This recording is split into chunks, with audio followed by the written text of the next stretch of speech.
Nagpalabas po ng pahayag ang Vice Presidente kahapon, pero wala po siyang sagot doon sa mga pagbubulgar po ninyo. Ang sinagot po niya, climate change. Yan. At yung mga flood control projects. Anong masasabi ninyo, Senator Sani? Alam mo, yan po yung ang reaksyon ng pagkawala ka pong maisagot, ano? So ililihis mo na lang yung usapan. At ang obserbasyon po namin, ang pinapagalaw nila ngayon, yung kanilang troll machinery, no? Yung fake news social media teams nila, they're all over the place, para pagdepensahan siya. But ako naniniwala, maraming kababayan natin ang namulat dun sa mga nangyari po kahapon. Opo, pero natanong ko si sorry pa, isa lang. Okay, natanong ko si Congressman Chua kanina kung ang mga isiniwalat ba kahapon ay sapat na para ideklarang may ill-gotten wealth si Vice President Sara Duterte. Ang sagot niya, hindi pa, antayin natin na matapos lahat saka tayo mag-conclude. What about you, Senator Sani? At this point, kaya na bang ideklarang may ill-gotten wealth si Vice President Sara Duterte? Opo, ang maliwanag naman po dun sa proceedings kahapon na itong Anti-Money Laundering Council, sila po yung taga-imbestiga ng mga suspicious transactions Lahat ng bangko sa buong Pilipinas nagre-report po sa kanila. At yun po ang lumabas sa report nila kahapon, bilyon-bilyon ng pera ng mga Duterte. At ang maliwanag po dito, ay wala silang dineclare sa kanilang SALN, si Sara, from 2019, I think, hanggang present. Wala siyang sinabi na kumaga zero ang pera niya sa bangko at cash on hand.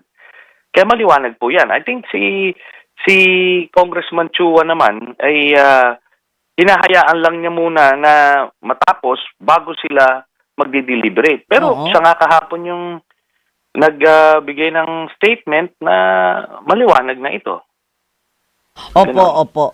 Sen, pwede po bang paliwanag nyo naman sa ating mga kapamilya, ating mga kababayan? Kasi nalilito kami sa dami ng mga numero at nagugulat kami sa laki ng pera.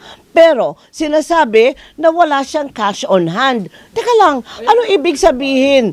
May pera ako, pero nasa bangko? Hindi ko maintindihan, Sen. Paano po? Ganito po. Yung Statement of Assets, Liabilities, and Net Worth, ito po yung dokumento na kung saan ang bawat empleyado ng gobyerno ay isusulat niya yung mga pagmamay-ari niya.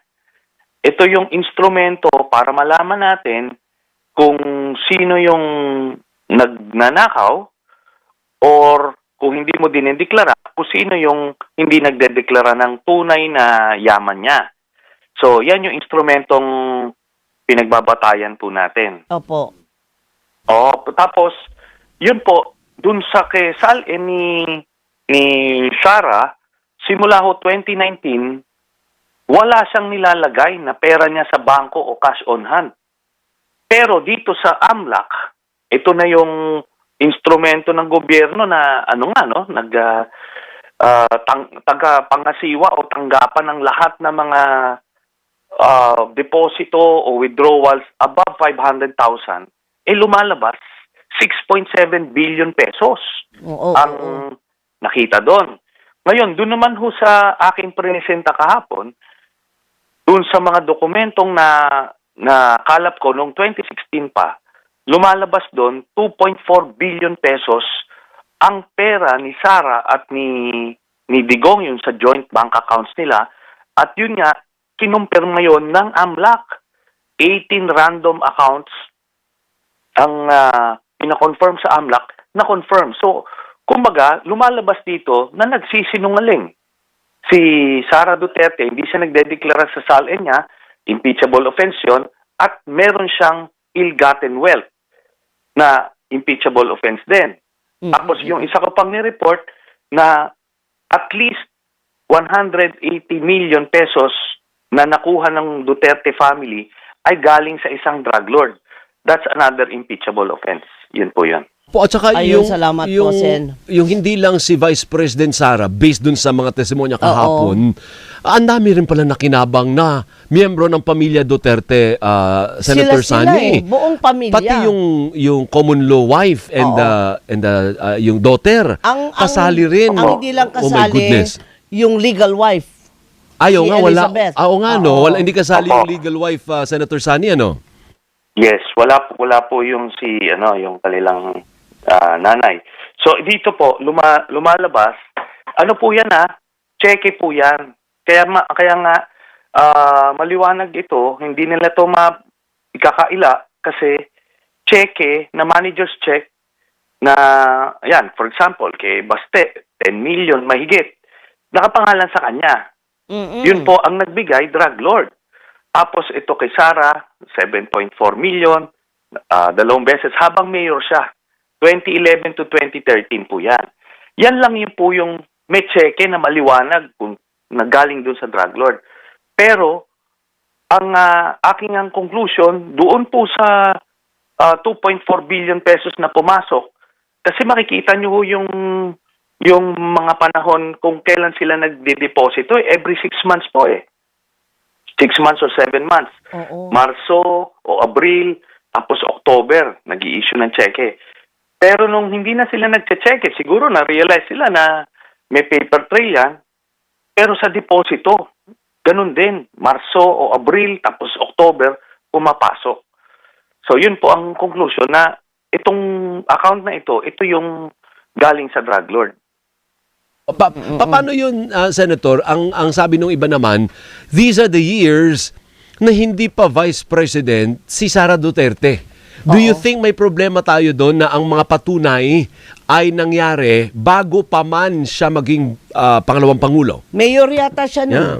Okay, ito po yan. Ang impeachable offense niya is betrayal of public trust.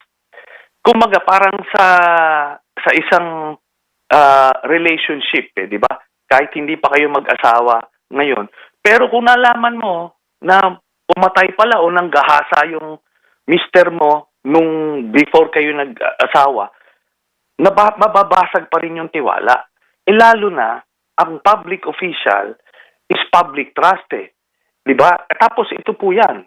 Continuing offense po yung SALN. Hanggang ngayon hindi niya dinideclare yung mga pinagkaperahan nila doon. So, nung siya ay mayor, hindi niya dinideclare yon. Tapos ngayong vice president na siya, kumaga ito yung nag-i-establish ng pattern of behavior. Ika nga.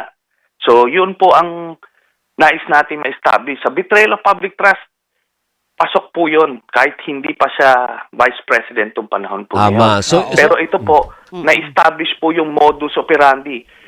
Kung ngayon nakikita na kurakot siya, hindi yan ibig sabihin na tipong wala kang basis. Hindi. Noon pa lang kurakot na siya.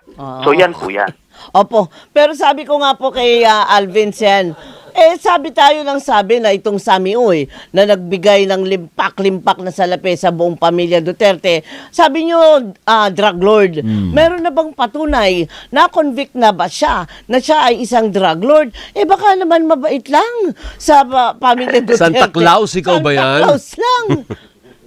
So yun nga po, no? Kagaya ni Michael Yang, na ito na-establish na as a drug lord, hindi naman pa nako-convict. Opo. Pero karamihan po ng drug lord hindi nako-convict dahil nga nababayaran nila yung ating hudikatura, kaya nakakalusot sila. Yung iba sumisibat papuntang China. Opo. O kagaya nito ni Michael Yang, ito sumibat na. Ito partners sila At ang nagsabi po nito ay isang insider. Si Las Cañas, pag nakita nyo yung 186-page affidavit niya na ito na yung ginamit po ng ICC.